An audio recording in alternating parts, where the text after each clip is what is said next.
¿Alguna vez te has preguntado por qué hay arquitectos que son muy poco conocidos, pero sus ideas y propuestas simples o menores son muy contundentes y aprobadas como universales, a diferencia de otros arquitectos que, a pesar de tener más presencia en el mercado y haber desarrollado proyectos de categoría mundial, sus obras son muy cuestionadas y carecen de todo sentido profesional? También porque hay arquitectos que han sido mencionados en muchas ocasiones como genios de la arquitectura universal, pero sus obras han sido objeto de demandas internacionales, cuestionamientos de enriquecimiento ilícito, sobrevaluaciones innecesarias y hasta han sido acusados de estafa.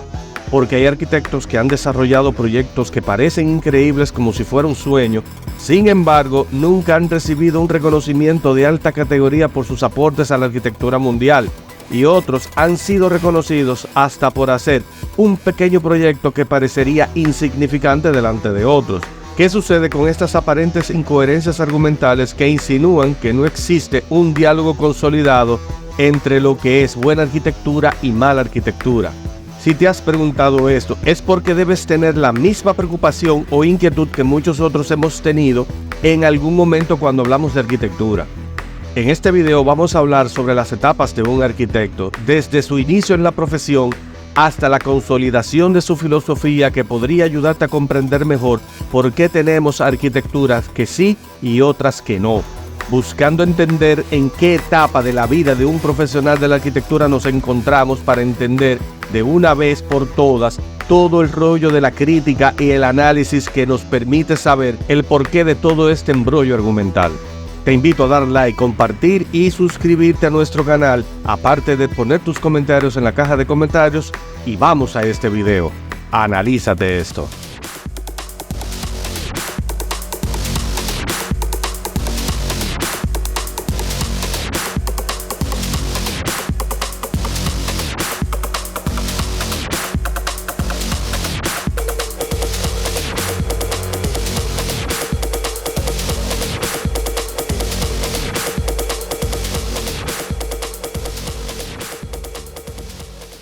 Antes de entrar en detalle, vamos a poner algunas cosas claras. Primero, este video es una opinión personal y abierta a cualquier crítica, a modo de una iniciativa de poder entender mejor lo dicho en la introducción, por lo que puede no parecerte lógico o simplemente no estar de acuerdo con estas ideas. Segundo, aunque parezca que se hace una crítica disruptiva contra la imagen de alguno de los arquitectos a mencionar, no quiere decir que algunas de las etapas que se mencionarán están mal o están bien. Simplemente el análisis se hace en virtud de cómo resulta de manera general con la que un arquitecto ha trabajado en el transcurso de su vida, con sus altos y bajos, incluso con la capacidad de reflexionar y mejorar su desempeño, si así lo prefieres ver. Es decir, no hay una etapa que sea mejor que la otra, aunque así lo pareciera. Y por último, que esta interpretación es solo un ejercicio teórico y formal sobre el análisis crítico del trabajo de aquellos arquitectos que, tal y como se dice al principio de este video, es para ayudarnos a entender cómo un descomunal proyecto arquitectónico no es mejor que un pequeño proyecto que se pueda realizar. Tener una mayor inversión ni viceversa es sinónimo de calidad en la construcción y en el diseño arquitectónico. Vamos a analizar el aporte de cada una de las etapas del arquitecto que podemos entender, así como las debilidades, para poder acercarnos a una realidad más objetiva y que ésta sirva como un punto de reflexión para todos. Entendiendo esto, vamos al contenido. La etapa de aprendizaje, siendo una etapa inicial, tiene una característica importante en todo arquitecto, y es que representa ese proceso en donde toda la información de los criterios básicos y formales de la arquitectura tienen presencia al mismo tiempo en la cabeza de quien hace arquitectura. Esto le permite poder desarrollar importantes procesos creativos que permiten explorar de manera muy apropiada ciertos aspectos importantes de la arquitectura para que ésta sea apreciada.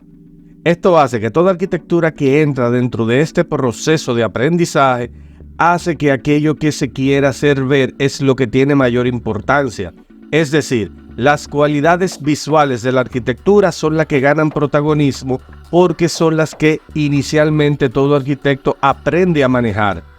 creando así con esto esa sensación de espectacularidad. Aquella arquitectura que gana dentro de su entorno y tiene mayor presencia con respecto a las demás arquitecturas que la rodean, es la que tiene la posibilidad de ser más atractiva. Una idea que realmente es muy falsa, aunque tiene ciertas aplicaciones importantes dentro de ciertos escenarios dentro de una ciudad, por ejemplo. Cuando se gana espectacularidad, también se gana esa esencia como elemento de hito, de referente arquitectónico que sirve para ubicarse dentro de las ciudades. Lo que sucede con esto es que esa espectacularidad por lo general no va de la mano con lo que es la funcionalidad dentro del espacio. Y es por eso que es muy normal ver arquitectos que cuando desarrollan este tipo de arquitectura son muy interesantes verla por fuera, pero por dentro carecen de total sentido arquitectónico e incluso cometen muchísimos errores en donde se pierden los espacios o simplemente esa arquitectura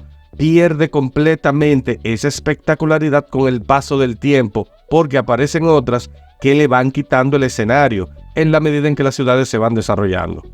Y es característico de la arquitectura de esta etapa que muchas de las soluciones arquitectónicas que se utilizan dentro de estos espacios inclusive son contradictorias con lo que se enseña en la cátedra formal durante el proceso inicial de aprendizaje del arquitecto. Se pueden encontrar inclusive hasta controversias de arquitectos que desarrollan proyectos en contra de todo lo aprendido durante la academia, lo que genera de por sí todos estos efectos de demanda, de reclamaciones e incluso de hasta pasar la vergüenza de que quienes no son arquitectos se dan cuenta de estos errores y tienden a reclamarle.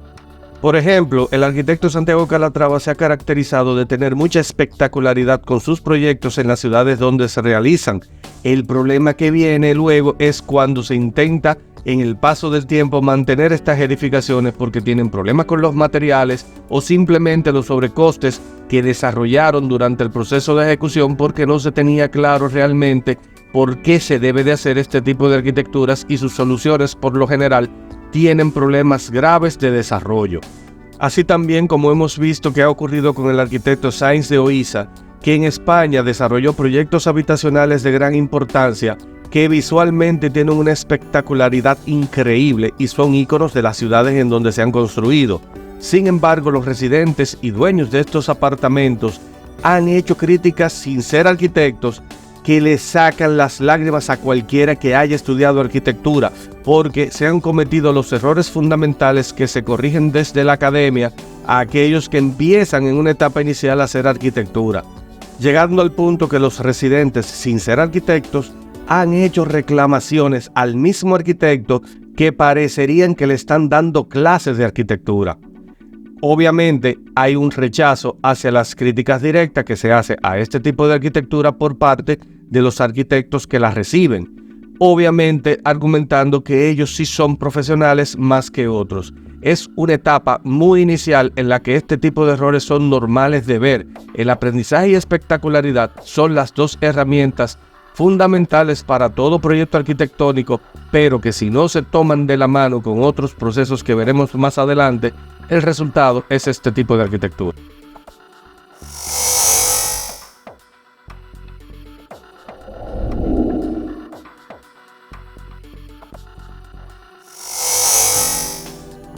El entendimiento y la experimentación dentro de la arquitectura es una segunda etapa que es importante porque muchos arquitectos empiezan a formalizar dentro de un estilo o línea filosófica que les permite poder experimentar con su propio diseño a través de ese lenguaje no verbal, una semiótica bien interesante para expresar sus ideas. El problema que viene dentro de esta etapa es que todavía el sentido de la espectacularidad puede ser una frontera que todavía no se supera, buscando así tener presencia dentro de las ciudades y no necesariamente expresar dentro de su arquitectura aquellas soluciones formales de las personas que van a utilizar esos espacios.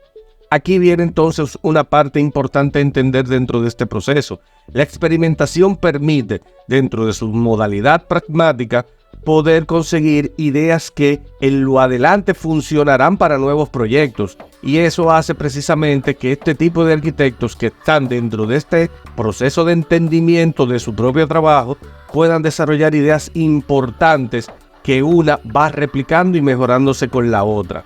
El gran inconveniente que se tiene dentro de esta etapa es que posiblemente el arquitecto busque experimentar con cosas que no controle o que en su momento se salgan un poco fuera del contexto, rompiendo de una manera extraordinaria todo lo que es la edificación con respecto a su sentido de utilidad y el entorno en el que ésta se coloca. En algunas ocasiones inclusive puede parecer no como una casualidad, sino como algo pensado y entendido de que puede funcionar,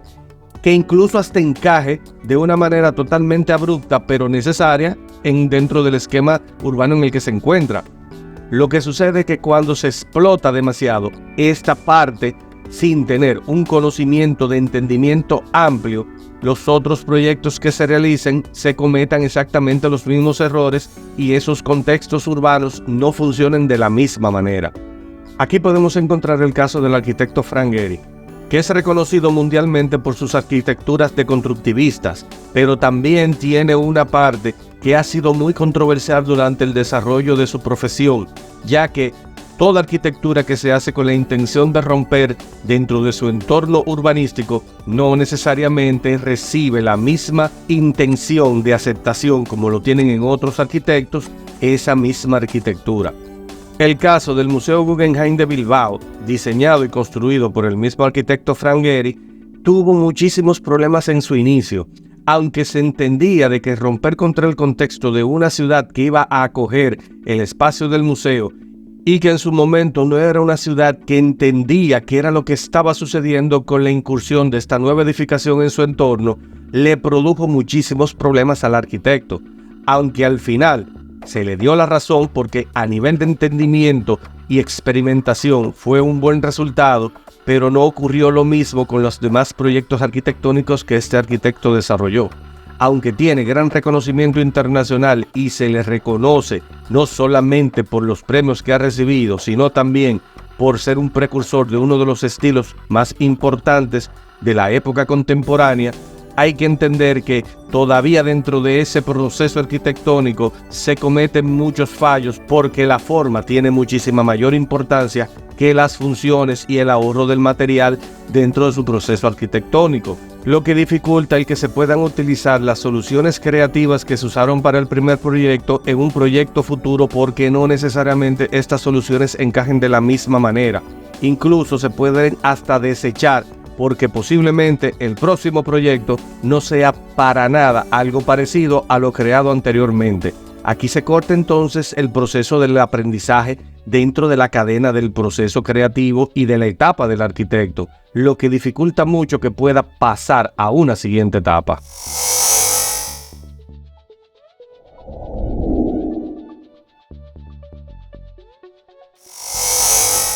La etapa de maduración y formalidad es una de las etapas en donde encontraremos la mayor cantidad de nombres de arquitectos que ya hemos oído como referentes de los grandes maestros de este arte, y se caracteriza por la intención de que todo lo aprendido anteriormente se busque siempre la manera de ser mejorado, aprendiendo de los errores del pasado para que no se vuelvan a repetir en los proyectos futuros. Esto permite que aquella arquitectura que este arquitecto hace ya en esa etapa permite ver precisamente cómo se ve ese proceso de aprendizaje y de conocimiento que va madurando, de proyectos más simples desarrollados con una mayor intensidad, con mejores soluciones y que inclusive son muchísimo más atinadas que aquellas de las etapas anteriormente vistas en lo que hemos hablado. Siendo lo que ocurre con arquitectos como Le Corbusier, Norman Foster, Luis Barragán, cuyas técnicas de trabajar la arquitectura se han convertido en un referente reconocible a gran distancia de su trabajo. Arquitectos de renombre como Zaha Hadid, Renzo Piano, Tadao Ando, Toyo Ito y entre otros han demostrado que su arquitectura no solamente es para demostrar su capacidad como maestro de este arte, sino también que dejan el precedente de ese proceso evolutivo de su arquitectura anterior hacia la arquitectura futuro que han ido realizando, en donde se ve cómo cada una de estas etapas se ha ido mejorando. Las soluciones todavía son más formales y reconocibles, y siendo todavía mucho más creativas que las anteriores. Esto permite precisamente que haya un desarrollo importante de lo que es hacer arquitectura para un público que lo reconozca como un proceso creativo importante y no con la intencionalidad de necesariamente tener espectacularidad, sino de servir como un referente que sea posible ser copiado por otros y así entonces que cada quien vaya ganando su formalidad en ese proceso de maduración. Una de las etapas más importantes es esta, porque aquí vemos que hay una mayor cantidad de ganadores de premios Pritzker que en el paso del tiempo han hecho eso mismo precisamente. Después de ganar el premio, su arquitectura siguiente ha sido cada vez mejor que lo antes mostrado, precisamente porque esa es la intención de lo que es madurar y formalizar la arquitectura que se va aprendiendo.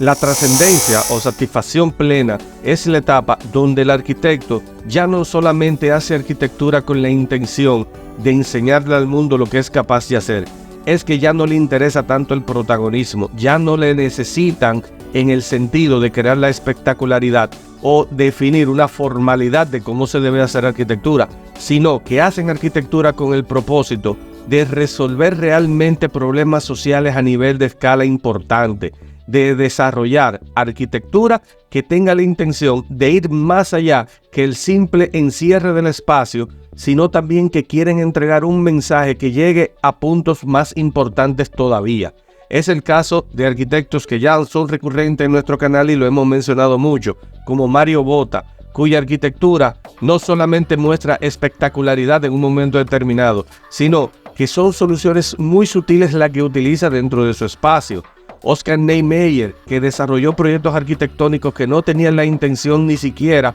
de hacerse de manera inmediata de un proceso de construcción instantáneo, sino que desarrollaron proyectos que tenían la intención de verse durante los próximos 50 años y que hoy en día somos testigos de ese desarrollo de proyectos. Renzo Tange, Philip Johnson, son arquitectos que hicieron arquitectura para entregárselo a la ciudad a la que la hicieron, que no tenían la intención de ser protagonistas, sino que fuera quien usara la edificación, quien se sintiera protagonista dentro de sí mismo, que tuviera ese sentido de trascendencia más allá de sus vidas vividas, sino también la satisfacción plena de saber que aquello que hicieron tiene una trascendencia en el tiempo mucho mayor que su propia existencia. Y arquitectos latinoamericanos como Simón Vélez, que han desarrollado esa arquitectura a partir del uso del bambú como elemento primario de la construcción formal,